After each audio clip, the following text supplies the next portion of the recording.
Hey guys, Ericsson here. Today we're going to make the pick'em for the opening stage of the CS2 Austin 2025 Major, but first I would like to start with announcing my giveaway. Because you can win an AWP Duality in Minimal Wear, an M4A4 Timuco in Field Tested, and an M4A1S Cyrix in Field Tested as well. And all you need to do is write down a comment which team you are supporting for this major. If you don't have a favorite team, just write down the name of a team that you think is going to win this major. And that's it. Now let's continue with the pick'em. So there are a lot of people that make their decision based on the HLTV rank or the Valve rank, or maybe via a combination of both ranks. And based on these data, it's very easy to make a guess on which team is going to get eliminated or which team is going to qualify. I decided to make my decisions based on the recent performance of all of the teams. That's why we checked them out. Let's go. So my two favorites here are Complexity and Heroic. Complexity has a great form recently. They played a lot of S-tier matches and have won like every second S-tier game. And also Heroic had a great form because they played a few S-tier matches, they have won 2 out of 4 matches, and they have won nearly every of their A-tier match they have played in the last 8 weeks. These two teams are definitely going to qualify. When we check out the team B8, we see that they have won all of their 4 B-tier matches recently and only lost 3 out of 9 A-tier matches. They have won against Astralis, Ents and 9 Pandas in the qualifier matches, and that's why I think they are definitely going to qualify. With FlyQuest, it's kinda difficult because they haven't played a lot of matches in the last 12 weeks, but they've played a lot of A-tier and S-tier matches, lost a few of them, but generally I think they are in a good form, so I think FlyQuest is also going to qualify.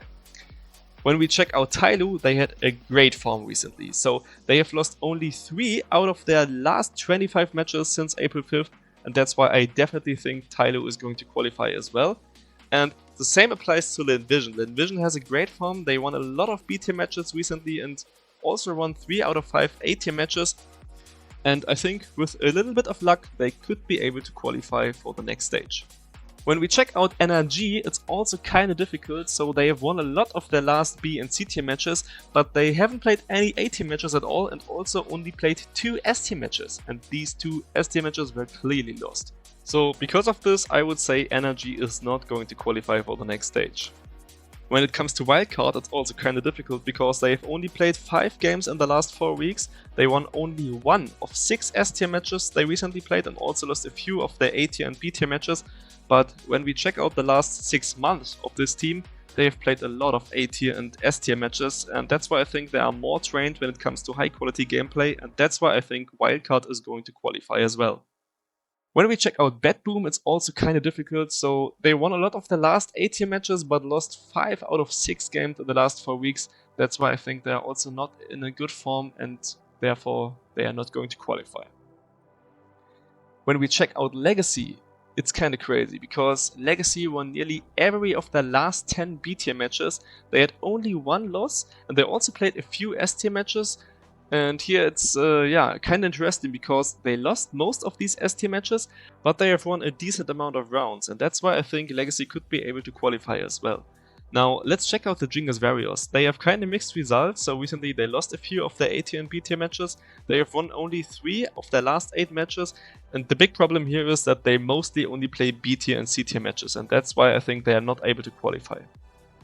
When it comes to Imperial, it's kinda hard to say because they haven't played that many matches recently, so they have won most of them, and most of them were B tier matches, but they also lost their last 2 A tier matches and S tier matches, and when I have to decide, I would say they are not going to qualify.